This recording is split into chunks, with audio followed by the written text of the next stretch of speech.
Katliam haberini aldık, yaylaya çıktığımızda karşılaştığımız tablo insanlığın bittiği yer değil. Şehadete yürüyen bütün şehitlerimizi rahmetle ve minnetle anıyoruz. Etrafta otları topladık, atların heybelerine susturmak, soykırımı yapmak için şarjörlerini değiştirip tekrar geçmişte bu topraklarda yaşanan acı tarihimizin en karanlık ve en vicdansız sayfalarından biridir. Terör örgütü masum insanların üzerine kurşun yağdırarak sadece canlarımızı almadı. Bölgenin huzurunu, kardeşliğini ve umudunu hedef aldı. Ancak unuttukları bir şey vardı. Bu millet acısını yüreğine gömmesini bilmiş, ancak şehitlerinin hatırasını ve bu toprakların bölünmez bütünlüğünü daima en üstün değer olarak muhafaza etmiştir. Sündüs'te kaybettiğimiz 14'ü çocuk 24 vatandaşımızın her biri bizim ortak yaramız, dinmeyen sızımızdır. Onların masumiyeti bizim bu hain terör örgütüne karşı verdiğimiz haklı mücadeledeki en büyük kararlılık kaynağımızdır. Şehitlerimizin kanı asla yerde kalmamıştır ve kalmayacaktır.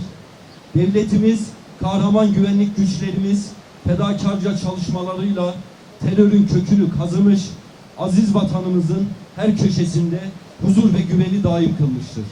Yüreğimizde biz var oluncaya kadar bu acı, bu keder var olacaktır. Ama birliğimizin de, beraberliğimizin de, umutlarımızın da kaynağı olacaktır.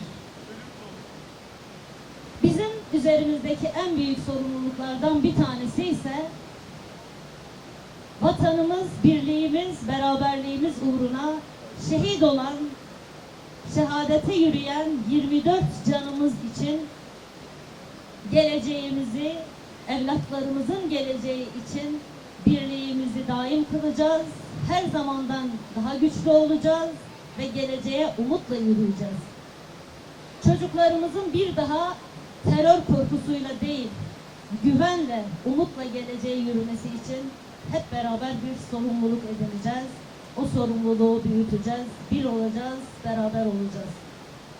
Sayın Cumhurbaşkanımızın da Türkiye 100 yılında ve yeni gelişen terörsüz Türkiye vizyonunda inşa etmeye çalıştıkları gibi hep beraber birlik ruhuyla bir olarak, beraber olarak o sorumluluğu kuvvetli bir şekilde yerine getireceğiz.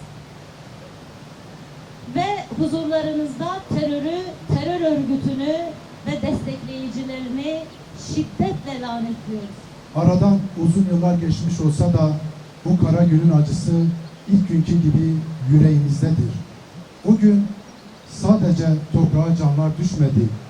Anaların, babaların, eşlerin, evlatların, kardeşlerin yüreğine ateş düştü.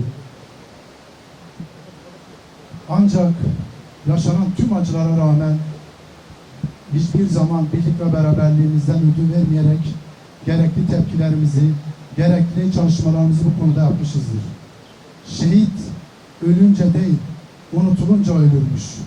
O yüzden aziz şehitlerimizi unutmadık, unutturmayacağız.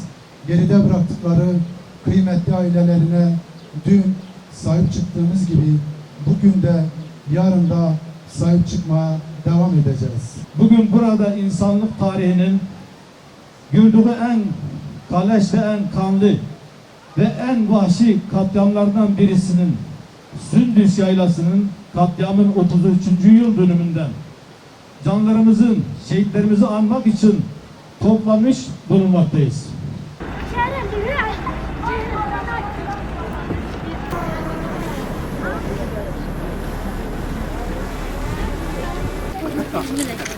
Tamam. يا أيها الذين آمنوا استعينوا بالصبر والصلاة الله مع الصابرين. Ya Rabbel Alemin, sen affedicisin, affetmeyi seversin. Bizleri affeyle, dualarımızı kabul, hayata gözlerini yeni açmış, günahsız ve masum yavrularımızın